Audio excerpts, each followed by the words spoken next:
Señoras y señores, bienvenidos a esta clase correspondiente al día de hoy. Estamos haciendo el estudio del libro de Efesios. Estamos en el incremento 598 y claro está, miércoles, agosto 28, como lo tienen en la pantalla. Estamos haciendo un estudio muy interesante acerca de lo que es la ley mosaica en estos momentos. Y hemos partido del versículo 15, pues sabiendo que ahí se encuentra la palabra, la ley de los mandamientos, que está siendo utilizada por el apóstol Pablo para explicar la porción de ese versículo y el resto de los versículos que le siguen. Pues bien, antes de iniciar el estudio bíblico, que es la cosa más importante que nosotros podemos hacer, vamos a cerciorarnos que estamos en comunión con Dios. Debido a que Dios es santo, santo, santo, Él nos guía nuestra vida a través de su palabra. Es algo espectacular lo que Él hace con nosotros, y aquellas personas que aman al Señor y crecen espiritualmente tienen por delante una vida muy extraordinaria, porque el interés de nosotros es que el Señor nos utilice a nosotros, y cuando nosotros nos ponemos a su disposición, Él a nosotros nos bendice desde que nos levantamos hasta que nos acostamos, durante el tiempo que dormimos. Es bendición tras bendición tras bendición. Mantiene a nuestros enemigos alejados. Si permite alguna incursión en contra de nosotros es para probarnos nada más. O sea que es algo extraordinario. Estas son promesas que vienen del Antiguo Testamento, y en el Nuevo Testamento también se encuentran. No todas las personas aman al Señor con todo su corazón, con toda su alma y con toda su fuerza. Entonces esto es para estas personas que aman al Señor, que quieren conocerlo y que desean pues crecer espiritualmente para, como embajadores de Cristo, tener el máximo uso de esta provisión divina que Él nos da a nosotros aquí en el transcurso de nuestra vida en el sistema de Satanás. Entonces vamos a tomar un minutito para hacer uso de primera de Juan 1:9 y después de eso le damos inicio a esta clase. Amado Padre, en conjunto te damos las gracias por el enorme privilegio que nos das de permitirnos atesorar tu poderosa palabra en nuestros corazones. Te pedimos que el Espíritu Santo nos rete con todas las cosas que vamos a estudiar, y te pedimos que nosotros todo sea para la gloria y la honra de tu Hijo amado, nuestro Señor Jesucristo. Me gusta leer siempre esta segunda de Timoteo 3, 16 al 17, que dice: las Escrituras nos exhortan a crecer espiritualmente y nos dicen: no se adapten a este mundo, al sistema cósmico, al momento, a lo que se está proponiendo el día de hoy, sino transfórmense mediante la renovación de sus mentes para que verifiquen cuál es la voluntad de Dios, lo que es bueno, aceptable y perfecto. Ese es el motivo por el cual nosotros nos unimos, todo lo que Dios tiene para nosotros. Bueno, prosigo a ponerles en la pantalla el versículo 15 del capítulo 2 de Efesios. Dice lo siguiente: y aboliendo en su carne la enemistad, la ley de los mandamientos expresados en ordenanzas, para crear en sí mismo de los dos un nuevo hombre, estableciendo así la paz. Entonces aquí nos dice que en su carne abolió la enemistad en la cruz, claro está, y hace la referencia a la ley de los mandamientos expresados en ordenanzas. Esa ley de la ley mosaica, a la mosaica, y eso es lo que hemos estado estudiando. La palabra que ustedes ven aquí es la palabra que ustedes está en el griego en tolo.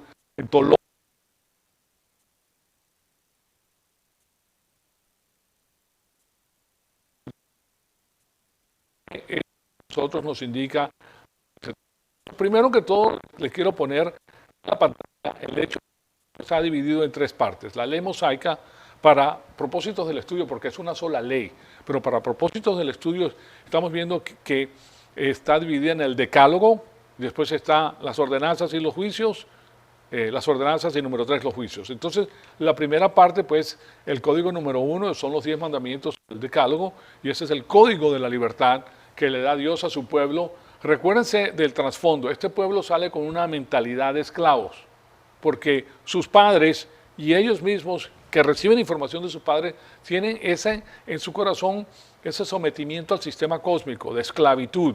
Entonces, el código que Dios le da es la base para la herencia de la libertad de Israel.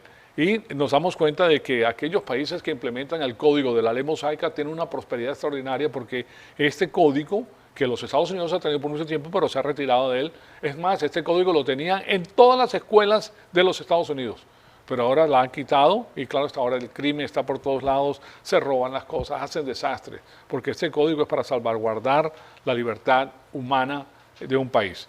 Entonces, segundo, vemos que las autoridades del establecimiento están en vigencia para garantizar la libertad. Y esto aplica tanto al creyente como al incrédulo. Y después vemos que la moralidad es el sistema por medio del cual la libertad penetra a la raza humana. O sea, ¿cómo entra la libertad a la raza humana? Por medio de este sistema de libertad, por medio de la moralidad que consiste, que está dentro del código de número 1 de los 10 mandamientos. Entonces la moralidad es un requisito para toda la raza humana, no solo para los creyentes. Para los creyentes se requiere algo más grande que la moralidad y me refiero a la virtud que proviene de la palabra de Dios a la mente de Cristo. Y la forma más elevada de virtud es la madurez espiritual. O sea, lo que ocurre con la madurez espiritual es que cuando nosotros, a medida que nosotros seguimos creciendo, amamos más y más y más al Señor. No tenemos que esperar que nadie nos diga lo que tenemos que hacer. Nosotros tenemos un código de conducta excelente que se apega a las normas de Dios. Entonces, claro está, para nosotros es bendición, pero para las personas que nos rodean también es una gran bendición, porque nosotros estamos siguiendo un código que produce libertad. Y después vemos que el código número 1 también le enseña al incrédulo que está genéticamente ligado a la naturaleza pecaminosa, cosa que los incrédulos no saben, señoras y señores. Los incrédulos, las personas liberales, ven al ser humano como un ser bueno, que si tiene algún problema fue porque psicológicamente lo hirieron desde pequeño, lo dejaron caer de cabeza a su madre o cosas similares a esa. Entonces, que el ser humano es mejorable, que quizás la persona roba por las condiciones paupérrimas que tenía y eso pues, se puede mejorar arreglando las condiciones. ¿Sí se dan cuenta? Pero nos damos cuenta de que ellos no conocen que todas las personas tienen la naturaleza pecaminosa que los incita a desobedecer lo que es bueno. Los que los mete en los líos que los mete, y eso la ley mosaica la refrena completamente, la naturaleza pecaminosa. Y Dios supo esto, ¿por qué? Porque resulta que el ser humano, como ser humano pecador, requiere de leyes que le pongan la rienda, de otra manera se desboca y se echa a perder a sí mismo. La persona que sigue la naturaleza pecaminosa con ahínco y se olvida de las demás cosas termina destruido. ¿Por qué? Porque conduce a la destrucción bajo el concepto del fuego. Recuérdense, el fuego siempre pide más leña. Mientras más leña, más grande se pone. Lo mismo pasa con las discusiones dentro de la familia. A veces hay discusiones entre marido y mujer y se forman unas peleas tremendas. Lo que nosotros tenemos que pensar es que no hay que darle más leña al argumento.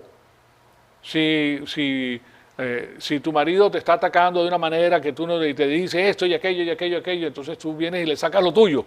Le comienzas a sacar la parte tuya y le pones eso es meterle leña al fuego. Tú quítale la leña y ¿qué va a pasar con el fuego? Si no tiene leña, se apaga, ¿verdad? No tiene que quemar. Entonces es bueno, sobre todo para el hombre es muy interesante que se mantenga callado, no estés argumentando, aunque tenga la razón, no te preocupes. Ese no es el momento preciso para arreglar los problemas. El momento preciso viene después. Viene la ola, se va la ola, se calman las cosas, con la cabeza fría puedes explicar los puntos. Pero para el hombre es interesante saber esas cosas para no meterse de cabeza en el error. Y eso nos lo enseña la palabra de Dios. Entonces, ese es el primer código, que es el código, de nuevo, de la libertad. Ahora tenemos el segundo, que se tiene ahí demarcado, en negritas y subrayado, las ordenanzas. Las ordenanzas se encuentran en Éxodo 25, 1 hasta el 31, 18. O sea que tiene un gran segmento de 6 capítulos en los que las ordenanzas se expresan en el Éxodo. Y estas pues nos dejan saber que sí, que si nosotros tenemos la libertad de los 10 mandamientos, entonces nosotros estamos libres para oír el Evangelio y aceptarlo o rechazarlo. Y he ahí el motivo por el cual es tan importante. Porque si tú estás libre como lo estamos nosotros en los Estados Unidos, puedes crecer. Pero si estás en un país totalitario que te persigue por tus creencias, entonces, ¿dónde está la oportunidad de tú crecer y de conocer la palabra de Dios? ¿Sí se dan cuenta? Entonces, especialmente bajo lo que nos dice nuestro Señor, que las leyes del país hay que obedecerlas. Si estás en un sistema tirano, las tienes que obedecer. O sea, lo tuyo, si no te permiten hacerlo, tienes que hacerlo a sotoboche, callado, a tu manera, ¿verdad? Pero entonces no vas a tener la oportunidad de crecer de otra forma. Después vemos que bajo este código número 2, que son las ordenanzas, son la herencia espiritual de Israel. Son una serie de ordenanzas porque es el código espiritual que guía al pueblo de Israel. Recuerden que Israel, por ser Israel, no quiere decir que todo Israel es salvo simplemente por el hecho de ser judío. Tiene que ser un Israel creyente. Ellos tienen que creer en el Mesías como se exponía. Y si no lo creían en él, no se salvaban, igual que nosotros. Entonces el hecho de que ellos tenían algo espectacular, que es la revelación divina de Dios, hacen caso omiso de eso y para su malestar, porque lo que hacen es que si son muy inteligentes, utilizan su inteligencia para la maldad y se meten en problemas más grandes. Y por eso Israel terminó destruido y en la diáspora, porque se metían en todo tipo de problemas, incluyendo los reyes, como les comenté anteriormente. Entonces, la comunicación ritual incluía la estructura del tabernáculo y sus muebles. Ahí ustedes pueden ver, este es el tabernáculo, los muebles que tenían adentro, todo eso comunicaban al Mesías, todo, sin excepción. Y vemos que en Éxodos 25 y 27, capítulos 25 hasta el 27, se encuentra esa información. Y también vemos la delineación de los días santos en Levíticos 23, 10 en adelante. También vemos la manera de operar del sacerdocio levítico en Éxodo 28, 29, y también tenemos el significado de los ofrecimientos levíticos en Levítico 1 al 3. O sea que todas esas cosas hablan de la persona y obra de nuestro Señor Jesucristo, porque ese es el epicentro de Israel, su rey, el rey que es el hijo mayor de David. Entonces, después de esto, pasamos al próximo, que es los juicios. Los juicios, ahí lo tienen demarcado de nuevo, y estos juicios, que es la tercera parte del código, vemos que este es el código del establecimiento, de la herencia nacional de Israel. Cuando hablamos del establecimiento, estamos hablando de las leyes que rigen el país para que exista la libertad.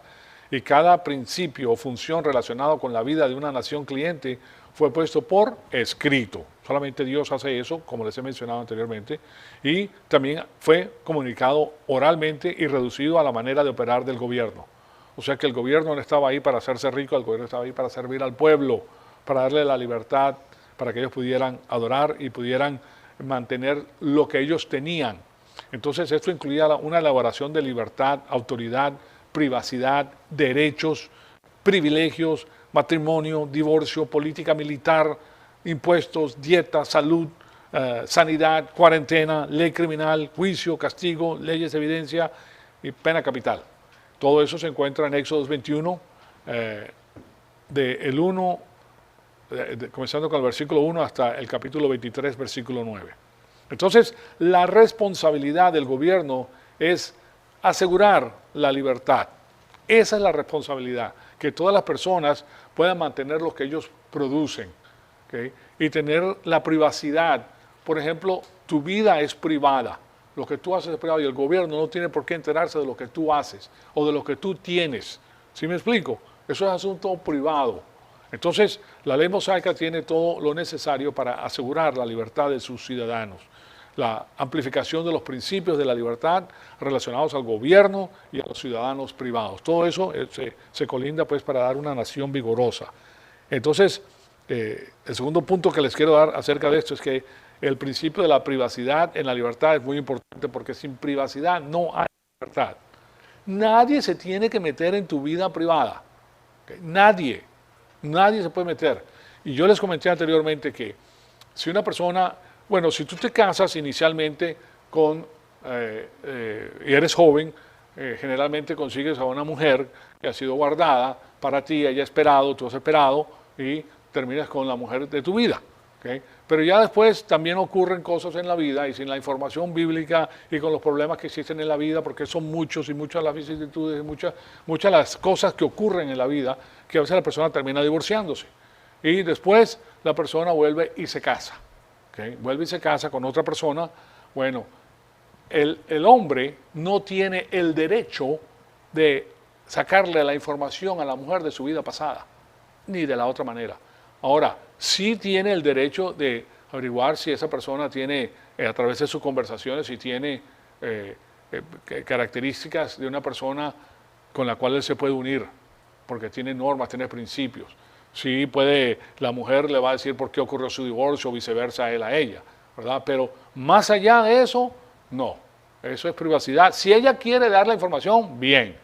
Pero el hombre no está ahí para sacarle la información a la fuerza, porque no es así, ni viceversa. La mujer tampoco al hombre. Lo pasado es pasado. Tu contrato comienza desde ahora en adelante, no desde ahí para atrás. ¿Sí me explico? Entonces eso es muy interesante conocerlo también, porque eso evita una serie de problemas que no hay necesidad de tenerlos. Y lo que el hombre tiene que entender es que eso es así bíblicamente. ¿Okay? Es lo mismo que tú, si tú tienes un negocio, ¿verdad? Tú no, ¿qué harías tú si viene una persona que no tiene tu negocio, no te pertenece a ti, está en otro lado, tiene un negocio por allá y viene a decirte a ti a qué hora tienes que abrir, a qué hora tienes que cerrar y qué es lo que tienes que vender y por qué le diste trabajo a esta persona y por qué no le diste trabajo a aquella persona? O sea, si a ti te viene a decir una persona eso, ¿cómo te gustaría? ¿Verdad? No, eso no son tus negocios. ¿Qué estás haciendo aquí? Fuera de aquí. Aquí esto no es eso, no te corresponde a ti saberlo eso. Eso es un asunto privado, es un asunto de la empresa. ¿Sí me explico? Entonces, de esa manera lo podemos ver claramente.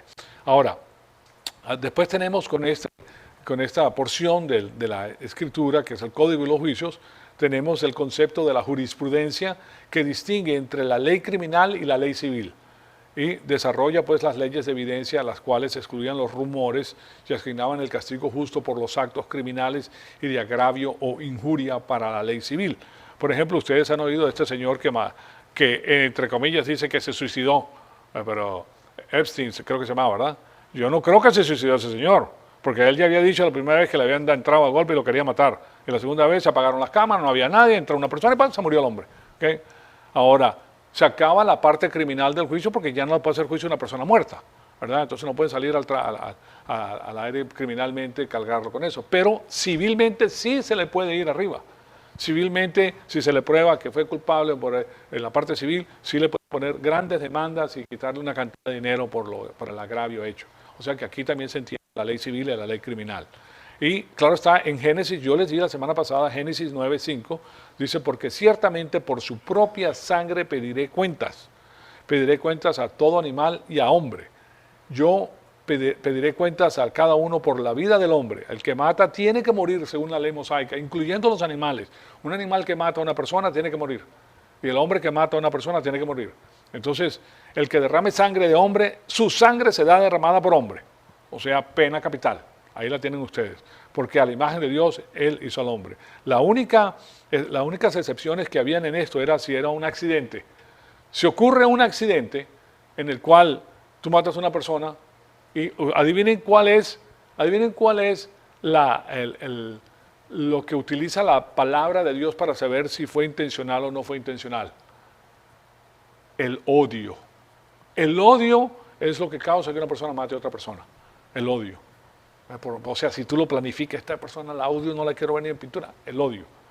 De otro lado, si tú ni siquiera conoces a la persona, sucedió algo y por algún motivo, pues, el ejemplo que da la Biblia es que si una persona está con un hacha, le está dando hacha y de repente le hace así y sale volando la parte de arriba del hacha y le pega a una persona y lo mata, pues fue accidental. Él no quiso, no sabía de que se le iba a volar eso, ¿verdad? Pero esa persona tiene que ir a una ciudad de refugio. O sea, se tiene que ir de ahí, si no, sangre por sangre, los hermanos y los tíos y las personas allegadas a él lo pueden matar. No si se va a un lugar porque es determinado que fue un accidente. ¿Okay? Pero en caso de que él lo haya hecho premeditadamente, esa persona tiene que morir. Entonces, esto está incorporado en la ley mosaica, en Éxodos 21:12 y también en Números, permítame darle Éxodos 21:12, que dice, el que hiere a alguien causándole la muerte, morirá irremisiblemente. No se acaba el crimen con esto, o se reduce de gran manera. En vez de pagar un promedio, se paga un promedio de $1.300.000 por cada sinvergüenza de estos que ha matado a una persona y está en la cárcel. Y le dan todo lo que necesita para la cárcel. Oh, tiene televisión, bueno, ¿qué no le dan? O sea que es algo inverosímil, pero bueno, eso es lo que está pasando el día de hoy.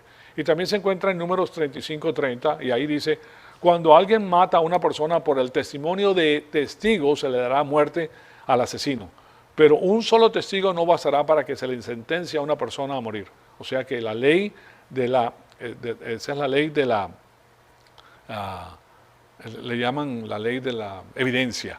Esa ley de la evidencia requiere 2 personas o más que testifiquen a favor de lo que está pasando. Entonces, en Romanos 13, del 3 al 4, dice lo siguiente, y aquí vemos que es transferida a la iglesia y la iglesia la incorpora. Y vemos lo siguiente, Romanos 13, 3 y 4.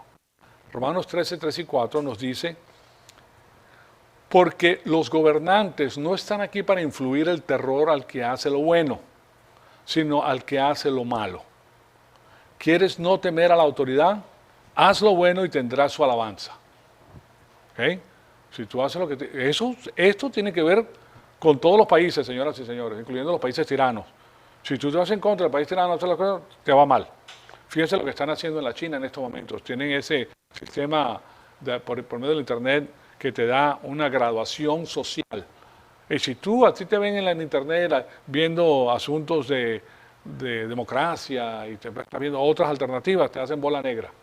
¿Okay? Ya te quitan los mejores trabajos, no te permiten viajar, porque tú eres una persona que está en sedición. Porque estás buscando las cosas esas que no te interesan cuando tienes todo con la China. ¿Te das cuenta? Entonces, es algo muy interesante. Pero, a pesar de esto, recuérdense que esto fue escrito cuando Roma imperaba. Y Roma era tremendo. ¿Okay? Ese no le perdonaba a nadie. Roma era tremendo. No tengo ni la palabra con qué explicarlo, de lo fuertes que eran ellos. Entonces dice, haz lo bueno y tendrás alabanza, porque es un servidor de Dios para tu bien, pero si haces lo malo, teme, porque no lleva en vano la espada es la pena de muerte, la pena capital, pues es servidor de Dios. Fíjense que dice que es servidor de Dios, aunque Roma no era servidor de Dios, pero las leyes del establecimiento sí. ¿Okay?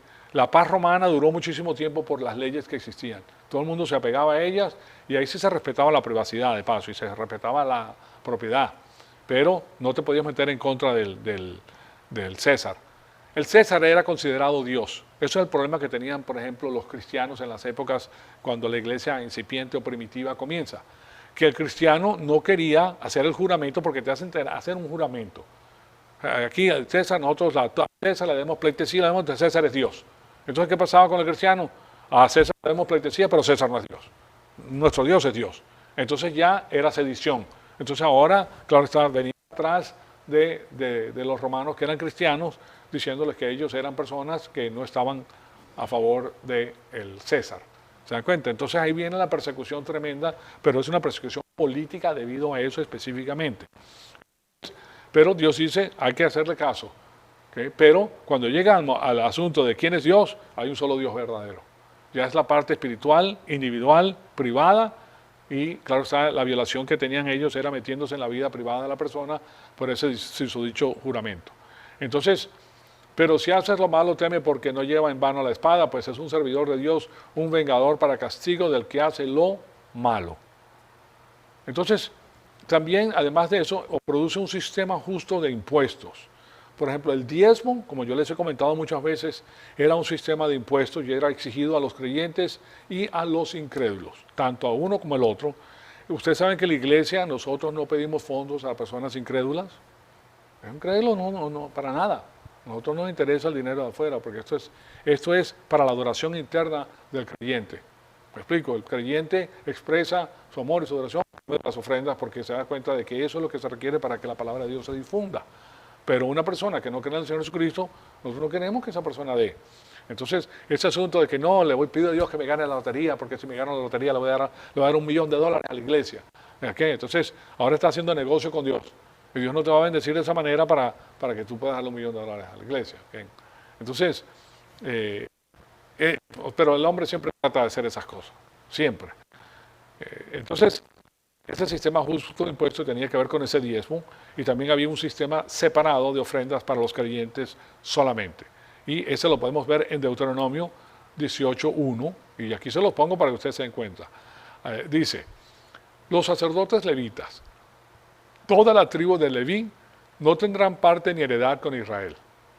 Recuérdense que la tierra fue subdividida entre todas las tribus. Cada quien se le dio una porción de tierra. Mantuvieran ese terreno, se quedaba en la familia. Cuando Jesucristo, las familias que las tenían. Ahora, dice, ni heredad con Israel. Dice, ellos comerán de las ofrendas quemadas a Jehová y de la parte que les pertenece. No tendrán heredad entre sus hermanos, pues Jehová es su heredad, como él se lo ha prometido. Esto es lo que le corresponde a los sacerdotes de parte del pueblo, de los que ofrecen sacrificios, ya sea de toros o carneros. Será al sacerdote la espaldilla, las quijadas y el estómago. Le dará las primicias de su grano, de tu vino nuevo y de tu aceite y de las primicias de la lana de tus ovejas. Porque Jehová tu Dios le ha escogido de entre todas las tribus para que esté dedicado a servir en el nombre de Jehová, él y sus hijos para siempre.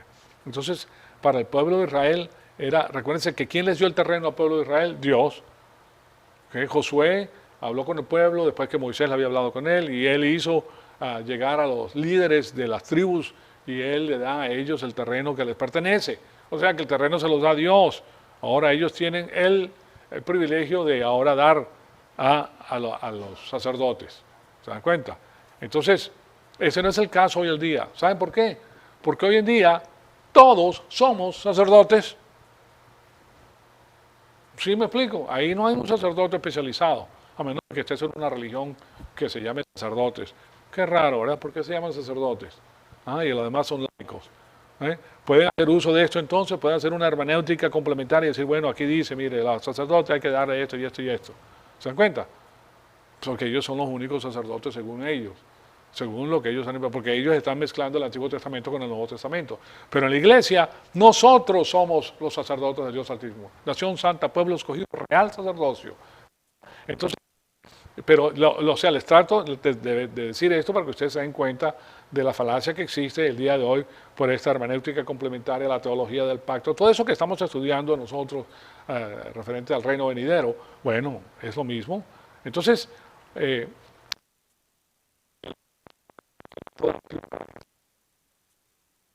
y sus hijos para siempre.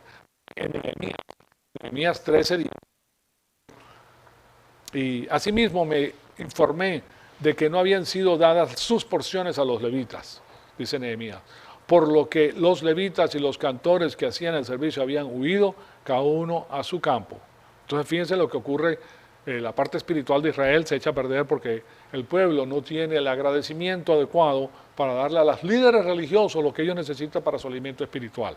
Entonces, cosa que dijo el apóstol Pablo también, será raro que yo devengue de ustedes la porción material cuando ustedes devengan de mí la porción espiritual. Entonces, las ofrendas de los creyentes no se les asignaba ningún porcentaje. ¿Oyeron eso? En Israel existían 3 sistemas de recaudación de impuestos. Había el impuesto de 10% para el mantenimiento de los levitas. Eso se encuentra en Números. Le voy a dar una serie de versículos para que ustedes se den cuenta cómo funciona, porque yo les he hablado de esto anteriormente, pero no les he dado los versículos bíblicos que atañen. Pero aquí los tienen ustedes. Número 18-21. Los hijos de Leví, todos los diezmos de Israel, como heredad a cambio del servicio que llevan a cabo en de reunión. Entonces ellos recibían el 10% de todo. ¿Y cómo era? Bueno, el 10%, recuérdense que en esa época no había inflación, para comenzar. Un denario era un denario, el denario es el nombre que le dan en el Nuevo Testamento, pero era un shekel, el dinero que se ganaban en un día. Pero aquí estamos hablando de la producción, ellos podían pagar con su propia producción. Un carnero, si tenías 100 carneros, un carnero era para el levita. Si tenías 100, una gallina era para el levita. ¿Me explico? Era el 10% de todo lo que tenías. Bueno, no era una gallina, eran 10 gallinas. No era una vaca, eran 10 vacas. De 100, 10 para el levita. Porque ¿quién daba la producción de las vacas? ¿Quién hacía que parieran esos animales? Dios. Entonces, si ellos se lo llevan, por eso dice que le están robando a Dios los que no están dando el diezmo, porque se trataba de ese asunto en el Antiguo Testamento, de que ellos no querían dar, y ofrecían las vacas cojas, las enfermas, las tuertas, eso era lo que daban al templo. En vez de darle lo mejor, le daban lo que no servía, lo que no podían vender, en otras palabras. Entonces, claro está que eso es un problema. Después de esto, pero eso es en el Antiguo Testamento, señoras y señores. Eso es lo que quiero que sepan. También en Números 18-24 nos dice, porque he dado a los levitas por heredad los diezmos, lo que los hijos de Israel presenten a Jehová como ofrenda alzada. Fíjense que aquí está hablando de la ofrenda alzada, que eran las primicias que le daban al Señor. Y era al Señor. ¿Okay? Entonces, por eso les he dicho, no recibirán heredad entre los hijos de Israel. Y después veremos, en el Levítico 27-30 nos dice, todos los diezmos de la tierra, tanto de la semilla de la tierra como del fruto de los árboles, pertenece a Jehová. ¿Correcto? Pertenece a quién? Entonces, después dice, el fruto de los árboles pertenece a Jehová. Esa es cosa grande, es cosa sagrada a Jehová. Si alguno quiere rescatar algo de sus diezmos, añadirá la quinta parte de su valor. Suponte que te dieron una vaquita que le gustó mucho. Ay, di la vaquita fulana de tal. Y esa es la que mi hija le llama Margarita. Entonces, el día Margarita por error. Yo no quise dar a Margarita, quise dar a otra. Entonces tienes que ir a rescatar a Margarita y para rescatarla tienes que dar una quinta parte de su valor. O sea, otra vaca más la quinta parte del valor de esa vaca. Entonces, todo diezmo del ganado vacuno o de rebaño, todo lo que pase bajo el cayado, no lo examinará si es bueno o malo, ni lo sustituirá. Si lo sustituye el animal y sus sustitutos serán sagrados, no podrán ser rescatados. Entonces, había un impuesto de ingresos del 10% para las fiestas y los sacrificios. Entonces, ahora sí está hablando del dinero que se ganaban ellos y eso se encuentra en Deuteronomio 12, 17. Es muy interesante la ley, como pueden ver, porque la ley a nosotros nos deja saber cómo era que ese pueblo seguía pues las instrucciones divinas. Entonces, aquí tienen ustedes el próximo que se encuentra en Deuteronomio 12, 17. Dice, pero en tus ciudades no podrás comer el diezmo de tu grano, de tu vino nuevo y de tu aceite, ni de los primerizos de tus vacas, de tus ovejas. Siempre tenía que ser los primerizos. Ni ninguna de las ofrendas votivas, o sea, votivas de tu propia abolición, ¿verdad?, que prometes. Ni tus ofrendas voluntarias, ni la ofrenda alzada de tu mano. Más bien, delante de Jehová tu Dios, en el lugar que Jehová tu Dios haya escogido, la comerás tú con tu hijo, tu hija, tu siervo, tu sierva, el levita que está en tus ciudades, regocijándote delante de Jehová tu Dios por todo lo que tu mano ha emprendido. Recuérdense que estuvimos estudiando en Deuteronomio el hecho de que en las épocas antiguas, pues los paganos comían donde querían, mataban y ahí lo hacían. Pero en este caso, en estas fiestas solemnes, tenían que venir al lugar sagrado donde estaban los levitas para que se regocijaran. Era gran regocijo el que sentían ellos, de paso, quiero que sepan, porque ellos sabían que todo lo que tenían venía de Dios. Y lo que tenían les sobraba. Esa es la parte interesante, que cuando Dios se comienza a bendecir, te va a sobrar. Te va a sobrar. O sea, no vas a estar midiendo los centavos. A medida que creces, tú te organizas de tal manera. Primero que todo, saben lo que ocurre, que cuando nosotros crecemos espiritualmente, las cosas que no tienen valor en el mundo no nos interesa. ¿Sí me explico? O sea, el ser humano que está en la tierra, lo único que tiene es la tierra. Entonces, no es que la persona esté buscando algo que no se pueda comprar, algo que le guste mucho. Pero hoy en día tú te puedes comprar un carro de $90,000, si tienes el dinero, o te puedes comprar un carro de $20,000. Nuevo paquete, ¿verdad? Según los gustos. Lo que va sucediendo en la vida cristiana es que va a ser una persona diferente de ti, vas a ser más importante tú. Estás tratando de... El hombre a veces hace eso para que la mujer vea que tiene tremendo carrazo el hombre, es una maravilla, para apantallar. Y resulta que a nosotros no nos interesa apantallar, porque no estamos buscando una mujer como hombre, pues soltero, que se apantalle con las cosas que yo tengo. ¿Por qué? Porque entonces yo solamente tengo lo que tengo, pero va a haber otro que la pueda pagar más. ¿Sí me explico? Mucho más. Entonces ya, wow, si la cosa es pantallar, entonces hay personas que tienen más. Entonces la relación que tú tienes, ¿por de qué sirve? La relación tiene que ser del alma, genuina, por la persona. Y los dos luchan juntos para tener lo que tienen. Es mucho más lindo así, ¿verdad? Pero el asunto es que nosotros tenemos que ver el punto de vista divino. A nosotros no nos interesan esas cosas. Sí, no tener una casa muy linda, muy bien organizada, muy bien, pero llega un momento en que tú dices, ya no más, no quiero más. Entonces tú lo que vas a hacer, no te gastas el dinero frívolamente. No te lo gastas frívolamente, no necesitas gastártelo frívolamente. Si antes te gastabas un montón de dinero yendo a los nightclubs, ahora no vas a nightclub, no te interesa. ¿Para qué voy a ir a regalar mi dinero a las personas? ¿Para qué? Eso fue el sudor de mi trabajo, ¿verdad? O sea que lo que les trato de hacer es que la persona comience a pensar de una manera diferente y comience a rendirle más lo que tiene. Le rinde más. O sea, es algo muy interesante cómo Dios funciona con nuestra mente. Porque nuestra felicidad no está en las cosas materiales. Ahora Él te las da. Él te las va a dar. Él te las da a ti. Te da todos los deseos de tu corazón. Pero a medida que vas creciendo, los deseos de tu corazón cambian y se asemejan más al corazón de tu Padre. Ahora, si es para ti tener una posición altísima y cosas muy valiosas, para ti va a ser, porque Él te tiene a ti para ciertas cosas. Él quiere que tú toques ciertas personas y para tocar ciertas personas tú tienes que tener todo eso, se llaman Se llama accoutrement.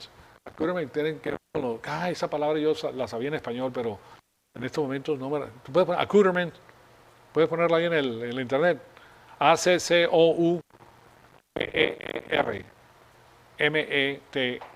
accoutrement, que son las cosas de vida, las cosas adicionales. Es una palabra francesa para accoutrement, accoutrement. Entonces, pues lo que les estoy diciendo es muy interesante. No es que estás limitándote, sino yo les he comentado a ustedes que a través de la palabra de Dios, tú vas a subir al nivel donde estás cómodo. Ese es tu nivel.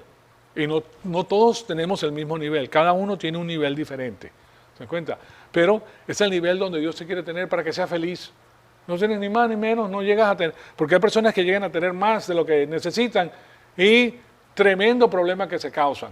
Porque ahora tienen demasiado y están preocupados y no pueden alcanzar lo que tienen. O sea, es mejor tener lo que necesitas nada más, a pesar de que vivas en un lugar capitalista como los Estados Unidos donde puedes tener muchas cosas. Pero lo que vas a tener es muchísima tranquilidad. Vas a tener mucha tranquilidad. Entonces, eso es algo importante que tenemos que tener en mente. También había un impuesto sobre la renta del 10% que se recogía cada tercer año para los pobres del país. Entonces, aquí vemos nosotros que esto se encuentra en Deuteronomio 14 del 28 al 29. Perdón, este no se lo puse en la pantalla. Sin falta darás el diezmo de todo tu producto, de tu semilla del campo del año tras año, delante de Jehová tu Dios, en el lugar que Él haya escogido para hacer ahí, hablar ahí su nombre. Comerás del diezmo de tu grano, de tu vino nuevo, de tu... Sí, creo que se los pedí, ¿verdad? Bueno, entonces este es el próximo, Deuteronomio 14, 28.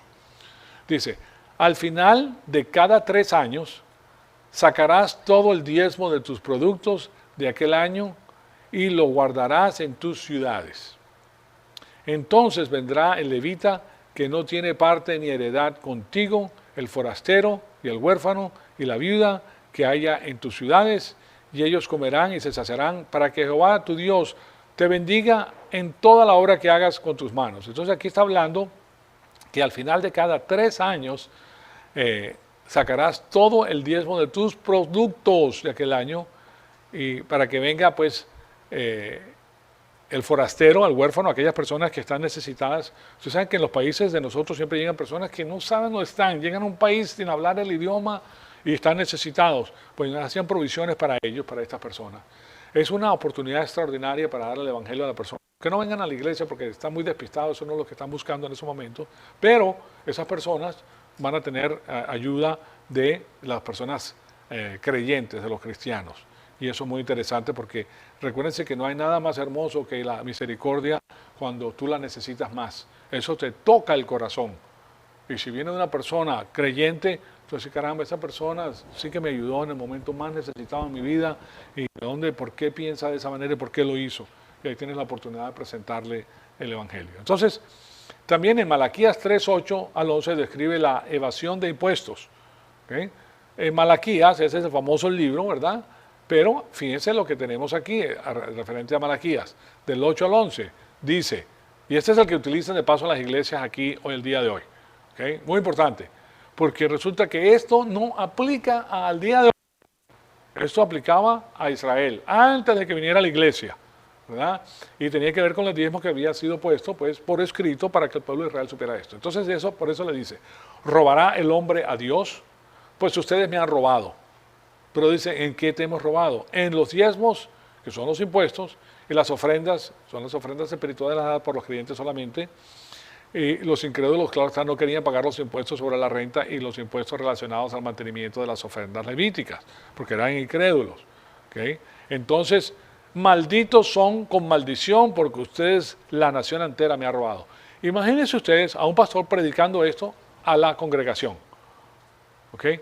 ¿Tú crees que la congregación no se sentiría porque no sabe la diferencia que existe? Porque ellos están utilizando la hermenéutica complementaria, están estudiando la teología del pacto, el cual mezcla el Antiguo Testamento con el Nuevo Testamento, y entonces va a dar eso a la congregación. Sí, si tú eres una persona creyente, es una persona que está creciendo, ahí dice, bueno, ahí dice, ahí está en la Biblia que te lo dice, entonces le estás robando a Dios. Oye, mi Señor, no, yo no te quiero robar. ¿Okay? ¿Se dan cuenta? Entonces, pero van un paso más allá. Ellos ponen el nombre de todas las personas que están en la iglesia a ver quién dio el diezmo y no dio el diezmo, para ver quién es el que está robando. O sea, lo amedrantan. Amedrantar a la congregación es un pecado. ¿Okay? No tenía que ver nada con eso. Nada que ver. Nosotros estamos, ya ustedes visto que para nosotros 2 Corintios 9, 6 al 11, dice que no con tristeza ni por obligación, dice la palabra de Dios. Entonces, pero ellos utilizan esto. Y después le dice, malditos son con maldición porque ustedes, la nación entera, me ha robado. Pasu, ahora sí que te pusiste, viniste por bendición y si no aflojan el dinero, entonces ahora estás en maldición. ¿Ok? Hay muchas personas que todavía son creyentes. Ahora, ¿saben lo que pasa a la final? Que estas personas, estas ovejas a la final se sienten esquilmadas, ¿verdad? Y se retiran de la fe. Entonces, estos pastores lo que están haciendo es ahuyentando a las ovejas de Dios. Tarde o temprano se van a dar cuenta que es un negocio. Tarde o temprano. ¿Okay? Y se apartan de Dios y no quieren oír nada de Dios. Eso es un robo. ¿Verdad? Porque no entienden el asunto y ellos por beneficiarse a sí mismos, pues hacen eso. Pero yo creo que lo entienden. Se encuentra en Malaquías 3:8 en adelante. Entonces, dice, traigan todo el diezmo al tesoro. Son impuestos. Ahí les puse que son los impuestos al tesoro. Y haya alimento en mi casa, en la nación cliente. Pruébeme en esto, ha dicho Jehová de los ejércitos, si no abriré las ventanas de los cielos y vaciaré sobre ustedes bendición hasta que se sobreabunde. Entonces, bajo este concepto, tú estás comprando la bendición de Jehová con tu diezmo. ¿Sí me explico? O sea, tu corazón puede estar alejado de Él. Tú puedes hacer lo que te da la gana. Puedes hacer lo que te da la gana mientras tú des el diezmo, y eso es lo que quieren los pastores de estas iglesias que proponen esto. Tú haz lo que te da la gana, ve, gana nada. Si te ganas la lotería de 50 millones, el diezmo lo tienes que traer, 5 millones para la iglesia. Y así, bienvenido. Dios te bendijo para que le des a la iglesia. O sea, comienza a tergiversar toda la palabra de Dios para beneficio propio. Pero Dios es suficiente, Dios es capaz de hacer de que nosotros tengamos todo. Entonces dice, y vaciaré sobre ustedes bendición hasta que sobreabunde. Claro está, en esa época sí estaba diciendo que lo mismo que le dice en el monte Ebal, el monte Gerizim, donde da las bendiciones. Si ustedes hacen las cosas que yo les estoy diciendo, ustedes serán bendecidos. O sea que sigue bajo el patrón del monte Gerizim, del contrato de Gerizim. Y en el contrato de Gerizim esto era parte de la ley.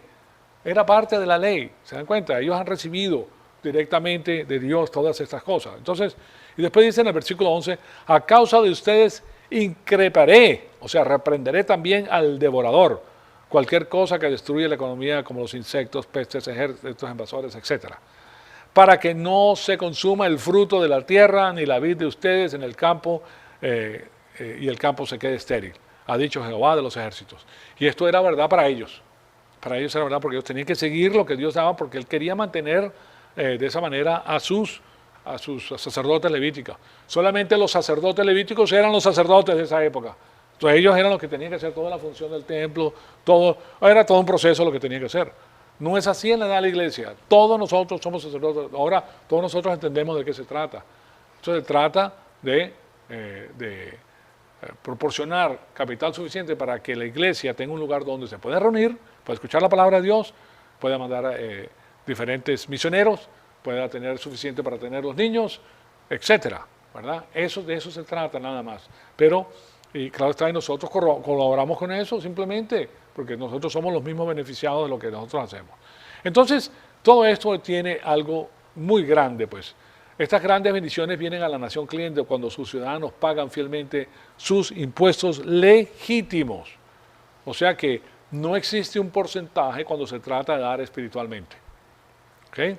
Nunca dé de tal manera que prive o despoje a su familia. Eso nos lo dice nuestro Señor Jesucristo. ¿Okay? Mientras que dar espiritualmente es mencionado, no es un tema en el código del establecimiento de la ley mosaica. O sea que en el código espiritual las ofrendas del creyente son un asunto privado entre él y Dios. No tiene que ver nada con un porcentaje. Entonces, este código número 3 incluye, permítame terminarles el código número 3, incluye la función de la libre empresa y de la motivación por la ganancia, pero rechazaba todas las formas de socialismo. Bien, porque la cristiandad ha sido dicho por la izquierda que Jesucristo fue el primer socialista, pero no tiene nada, porque la ley mosaica dice no, Ahí no hay ningún socialista. Lo tuyo es tuyo y tú no tienes que compartir lo tuyo con los demás. A menos de que sea por medio de la ley, a través de los diezmos, para que los sacerdotes levíticos tengan con qué hacer estas cosas. Entonces, vemos que el código número 3 incluye la función de la libre empresa y de la motivación por la ganancia, pero rechazaba todas formas del socialismo y del Estado benefactor, pero exigía la caridad. Cuando destruyen pues la riqueza de una nación, destruimos la fuente de trabajos de esa nación. Y eso es lo que hace el socialismo, que destruye las fuentes. Entonces, la caridad siempre es parte válida de la vida espiritual, tanto en el Antiguo Testamento como en el Nuevo Testamento. Es más, fíjense lo que dice la palabra de Dios. A veces te piden prestado, ¿verdad? Un pobre, y tú sabes que no te lo va a devolver. ¿Ok? O sea, pero le voy a prestar el dinero.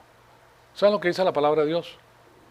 El que le preste un pobre me ha prestado a mí y yo le pagaré. Wow, ahora sí tienes algo que vale la pena, ahora no te importa si te lo regresa o no te lo regresa, porque de una manera u otra Dios es el que te va a dar a ti lo que tú necesitas.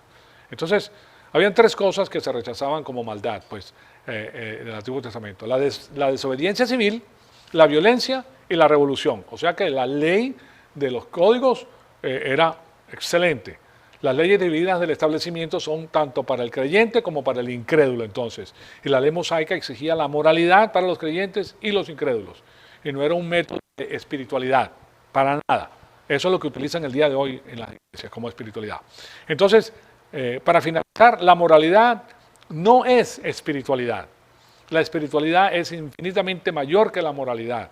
La moralidad se produce por medio de la autodeterminación humana y es buena, pero la espiritualidad es producida por Dios, el Espíritu Santo, y es infinitamente superior que el bien humano. Se hace con la plenitud del Espíritu Santo, tú estás lleno del Espíritu Santo, estás en una condición espiritual para poder discernir y para poder tener todo lo que Dios quiere que tú tengas. ¿Ok? Entonces, aquí culminamos. La semana que viene vamos a ver quiénes son los recipientes de la ley mosaica. ¿Okay? Amado Padre, te damos las gracias por el privilegio extraordinario que nos has dado de escuchar tu palabra. Te pedimos que el Espíritu Santo nos siga retando, Señor amado, para seguir creciendo y para conocer todos estos asuntos que son tan importantes para nuestra vida espiritual el día de hoy.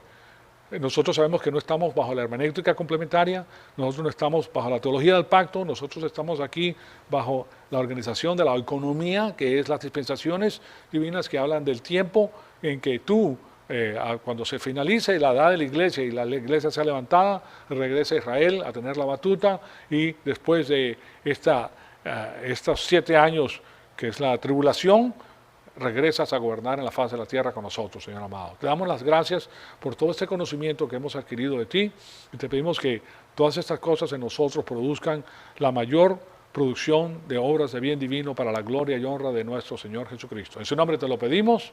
Amén.